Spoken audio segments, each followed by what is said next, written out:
मतलब अगर इसको बांटे तो आदम सूद आधे से भी ज्यादा में, आधे से भी ज्यादा में माताएं हैं। और लड़ाकू, तो इस आंदोलन को कौन फेल कर देगा? ये मोदी सरकार, ये कान खोल कर सुन ले, फिर ये कोरोना काल में बहकाने का काम करा। हमारे लोग ने भी पूर्ण रूप से जो गाइडलाइन थी उसका पालन करा, लेकिन जिस तरह से बगैर ऑक्सीजन के लोग मरे, 160 रुपए का सिलेंडर 20-20 हजार रुपए में बेचा। सरकारें हाथ ठाकी, जो मंत्री विधायक और ये थे इनके अंदर कमरों में बंद हो गए, सरकारी हॉस्पिटलों में अपने रूम बुक करवा के फर्जी सर्टिफिकेट बनवा के 14-14 दिन तक क्वारंटाइन हुए। अब उनका टारगेट है, वो टारगेट सुन लो क्या है उनका पहला टारगेट है 1 लाख गांव में बीजेपी और आरएसएस के लोग जाएंगे। अब 1 लाख गांव कौन से होंगे? वे होंगे जहां जहां चुनाव होगा, वे जाएंगे जिनके घरों में डेथ हुई, वे जाएंगे अपना प्रचार करने। ये उनकी बातचीत तय हो गई है, वे आपके बीच में आएंगे अपना प्रचार करने। हम भी कुछ बिंदु पे वार्ता करेंगे, बना रहे होंगे कुछ बिंदु, 2-3 दिन में 4 दिन में आ जाएंगे, संयुक्त मोर्चे से तय करेंगे, वे सोशल मीडिया पर डाले जाएंगे। जब आपके बीच में बीजेपी और आरएसएस के लोग आए, उनसे क्वेश्चन जरूर कर लेना। इनको पकड़ना पड़ेगा, इनको घेरना पड़ेगा, इनके गांव के रास्ते बंद करने पड़ेंगे। जब आपके बीच में वे आएंगे, वे वोट मांगने आएंगे, वे अपना प्रचार करने आएंगे, उनका निगाह रखना, उनसे क्वेश्चन करना। उनकी सभाएं जो बैठ के बातचीत करते हैं, जो बहका के काम करते हैं, वो नहीं करना। उनसे पूछना कि मेरे गेहूं का उसका भाव क्या है। उनसे पूछना कि हरियाणा तो वो था कि कई स्टेट का हम यहाँ पर अपनी फसलें बिकवाते थे, हरियाणा आपके भरोसा था। उत्तर प्रदेश की फसलें यहाँ पे बिकती थी। आज हालात ये होगी कि हरियाणा का किसान ही अपनी मंडी में अपनी फसल नहीं बेच सकता, वो अपने रिश्तेदारों की बेचता था, वो उत्तर प्रदेश के मिलने वालों की बेचता था। यहाँ से गन्ना जाता था तो उत्तर प्रदेश उनका गन्ना बेचता था। ये तालमेल कहाँ गया? एक तरफ सरकार कह रही कि अपना फसलें देश में कहीं पे भी बेच लो, फिर ये रजिस्ट्रेशन क्या है? जब भी तो एक कानून की बात कर रहे। संयुक्त मोर्चे ने क्या गलत चीज कही? उन्हें यही तो कहा कि एमएसपी पे गारंटी कानून बनाओ कि बाजार खरीदे या सरकार खरीदे, इसके कम पे नहीं खरीद होगी। यही तो कहा। 10 साल पुराना आपका ट्रैक्टर नहीं चलने का। कितने लोग हैं कि 10 साल में कर, या कौन से लोग होंगे कि जिन्होंने नया ट्रैक्टर का भी खरीदा है? ये किसान तो वो था कि पंजाब में बड़ी बड़ी फार्मिंग थी, हरियाणा में थी, बड़े काश्तकार से ले लिया, 10-15 साल चला हुआ, अपना चला लिया, तेल गिरा अपना चला लिया। 10 साल में कौन ट्रैक्टर बदल देगा? ये पंपिंग सेट भी बंद होंगे जो हर किसान के खेत पर रखा है, 10 साल में वो भी नहीं चलने का। ये पूर्ण रूप से सरकारें बर्बाद करने पर लगी हुई है। आप गुजरात में, हम युद्धवीर सिंह गए, प्रेस कॉन्फ्रेंस करते हुए युद्धवीर सिंह को बीच में से उठा लिया पुलिस ने, उठा कर लेकर गई। वो आप सब लोगों ने देखा, वहां पे पुलिस स्टेट है, वो पुलिस की सरकार वहां पे चलती है। वहां पे 60 गांव की जमीन रिलायंस को दी आम की खेती करने के लिए। मुंबई में रह के रिलायंस की बड़ी कंपनी गुजरात के गांव में खेती करेगी। जो गुजरात का गांव था, वहां पे जो किसान थे उनको नुकसान था, लेकिन मुंबई में रहने वाला व्यापारी को फायदा होगा। ये गणित का सवाल कैसा है? जब आंदोलन होते हुए हरियाणा के अंदर मंडियां बंद हो रही है, बिहार के अंदर 2400 मंडियां बंद है। मंडी का मतलब एमएसपी नहीं है, मंडी का मतलब है कि अपना माल हम ले जाके एक प्लेटफार्म पर रख ले, व्यापारी वहां पर आ जाए, खरीदार आ जाए और अपना माल बेच दे। भाव की लड़ाई तो दूसरी होगी, लेकिन सबसे पहले उस स्थान को बंद कर दिया जाएगा। ये होगा, इसके लिए लड़ाई लड़नी पड़ेगी। इसकी लड़ाई लड़नी ये नहीं कि किसान ये क्वेश्चन करने लगे कि ये आंदोलन कब तक चलेगा।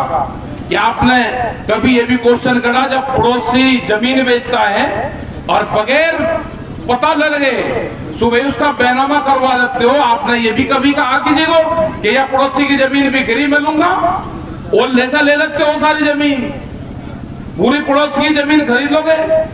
लेकिन ये कहना कि आंदोलन कब तक चलेगा, ये आंदोलन जब तक चलेगा जब तक ये कानून वापसी नहीं होंगे, और कानून वापसी करेगी भारत सरकार। बहुत सवाल होते हैं कि भारत सरकार कब करेगी, ये भारत सरकार करेगी, 2022 में कर लेगी, 2023 में कर लेगी, 2024 में पक्के कानून वापसी हो जाएंगे। क्योंकि जब तक यह सरकार ही नहीं रहने की, करेगी भारत सरकार ही, या कर लो या दूसरी कर लो, करेगी वही।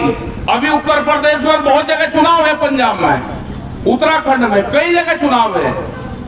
इनको चिट्ठी लिखे संयुक्त मोर्चे की तरफ से, उन सरकारों को चिट्ठी लिखी जाए, और चिट्ठी ये लिखी जाए कि आपके 3 कानून के बारे में आपका क्या है, आपका स्टेट का घोषणा पत्र क्या है, उसको जारी करो।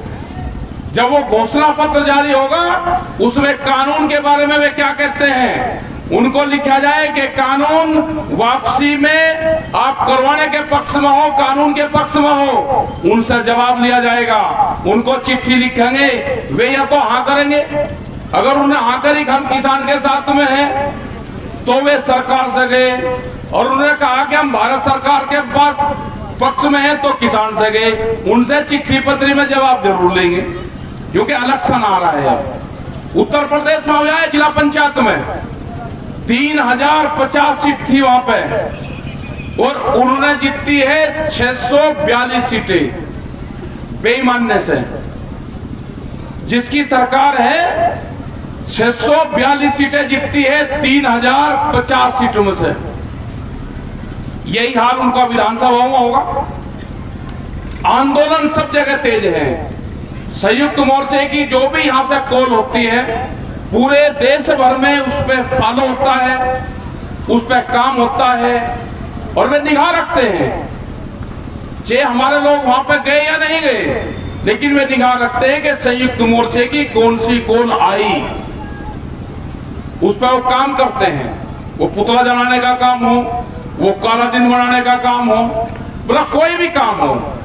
ये मीटिंग अब शुरुआत हो चुकी है। बीमारी तो धीरे धीरे खत्म सी होगी।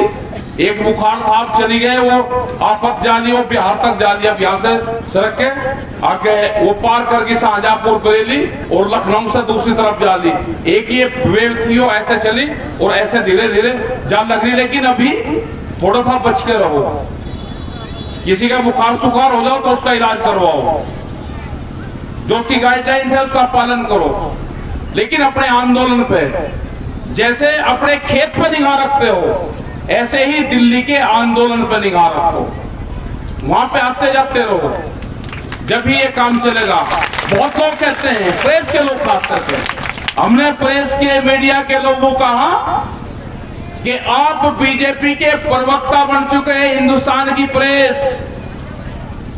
उनके प्रवक्ता का काम करती है सरकार के, उनसे हमारी पूरी बहस हो रही है। अब अगर वे आते हैं तो पूरी बहस होती है, सरकार की जरूरत नहीं पड़ती उनको, वही अपना काम कर रहे पूरे। जैसे इनको आने वाला पार्लियामेंट में टिकट लेना हो ही नहीं कोई, जैसे चुनाव लड़ेंगे ये। तो ये हालात आज हो रही। लेकिन सोशल मीडिया, कुछ प्रेस के लोग हैं, कुछ प्रिंट मीडिया के लोग हैं जो आप लोगों का साथ देते हैं, उनका धन्यवाद हम करते हैं। करो, जो आंदोलन चल रहे हैं यहाँ पे तो बहुत बड़े बड़े आंदोलन हुए। मतलब आंदोलन करोगे जेल से डरो, ऐसा कैसा हो जाएगा? आंदोलन करना, जेल में जाना, जेल सरकार का काम है, भेजो जेल में।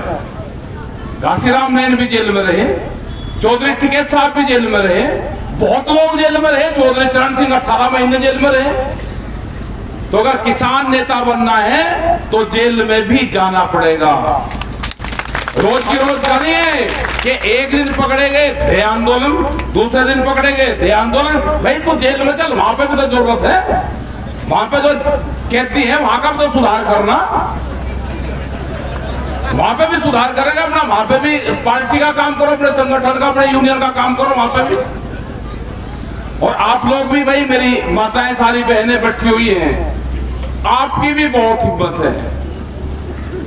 आपको भी जब आंदोलन, एक यूपी मिशन शुरू होगा तो एक बड़ी पंचायत होगी, तो बड़ी पंचायत में भाई सारी माताएं बहनें आओगी, वहीं रखेंगे मुजफ्फरनगर या वहां पे यूपी में एक बड़ी पंचायत करेंगे, वहां से यूपी मिशन का शुरुआत होगी और वह पूरी फौज वहां पर आनी है यहाँ की। पश्चिम उत्तर प्रदेश में रिश्ते करवा देते सारे। अरे इसलिए है, और हम क्या कोई बाहर के हैं, हमें बहुत लोग कह रहे जी यूपी से आगे, हम नहीं आए यूपी से। भाई मैं बता देता हूँ, वहां पे तो अपना काम कुम करने चले गए होंगे। हमारा गांव है मल्लाना, सोनीपत में, हम यूपी के नहीं, हम है सोनीपत के।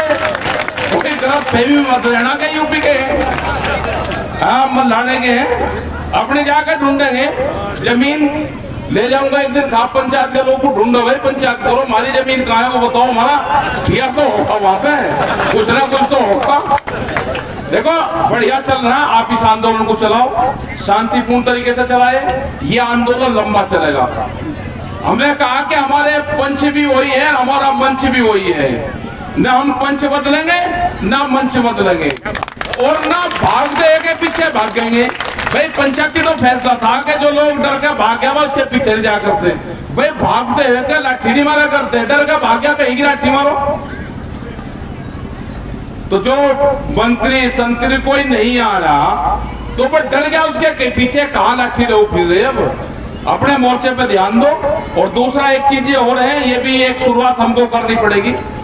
यहाँ पे तो पगड़ियां भी लोग बांधते हैं हरियाणा में, उत्तर प्रदेश में तो टोपी ओढ़ते थे, टोपी भी धीरे धीरे जैसे यहाँ से पगड़ी जा रही वहां से टोपी भी खत्म हो रही। भाई जिसकी उम्र 60 साल होगी, जिसके बालकों के ब्याह शादी हो गए, वो पगड़ी बांधने सीख लो बस, उन्हें पगड़ी बंधवाने सिखाओ, नहीं तो गायब हो जाएगी। हमने वहां पर शुरुआत कर रखी, एक गांव में कहीं पर जा कम से कम 11 आदमी को टोपी उड़ा दे तो वे शर्म में फिर तारते नहीं, 2 दिन ना तारो फिर नहीं होता, तीसरे दिन तारता। तो पगड़ी की भी शुरुआत करो, ये नहीं कि 60 साल हो गए बाल काले कर रहे, फिर इनकी निगाह रखो ना, जरूर पगड़ी पड़ाओ तो उससे एक सामाजिक वो होगा। और यहाँ पे भाई पहलवान साहब हैं अपने, ये रे इन्होंने भूख हड़ताल कर रखी थी, अग्नि के चारों तरफ बैठे थे राम भजन, अग्नि के बीच में बैठ के। भाई ये पूर्ण रूप से आशीर्वाद है, और हम ऊपरले वाले से भी ये करें कि भाई 2 साथी हो, ये डांट सा भाई ऊपरले वाला दे देगा तेरा, तो चिंता मत करे। सब लोगों की वह है कि 2 शादी होगी, 5 लड़की, तो भाई ऊपरले वाले से करो, एक डांट सा हो जाए, दुखी मत हो जाएगा, ठीक है, ध्यान रखना बस आगे। हर बार संयुक्त मोर्चा का क्रांतिकारी पैदा होगा बिल्कुल, हाँ और क्या। और अपना काम करो, देखो जिस हिसाब से माताएं बहने अपने दूध का हिसाब रखें, क्रांतिकारी काम कंडल जी, ठीक है, जिस हिसाब से वो रखे कि 5 बज गए तो दूध निकले और वहां पे भेजती है ये, इसी तरह से आप लोग भी सब अपने आंदोलन पर ध्यान रखो, वहां पे आते जाते रहो। और हरियाणा, पंजाब, उत्तर प्रदेश की बहुत बड़ी जिम्मेदारी पूरे देश के किसान आंदोलन की है। ये पूरा देश का किसान आपके भरोसे है, जो दिल्ली के 300 किलोमीटर का क्षेत्र है ये। तो आपका बहुत बहुत धन्यवाद। जय हिंद, जय भारत, जय हरियाणा। ठीक है भाई।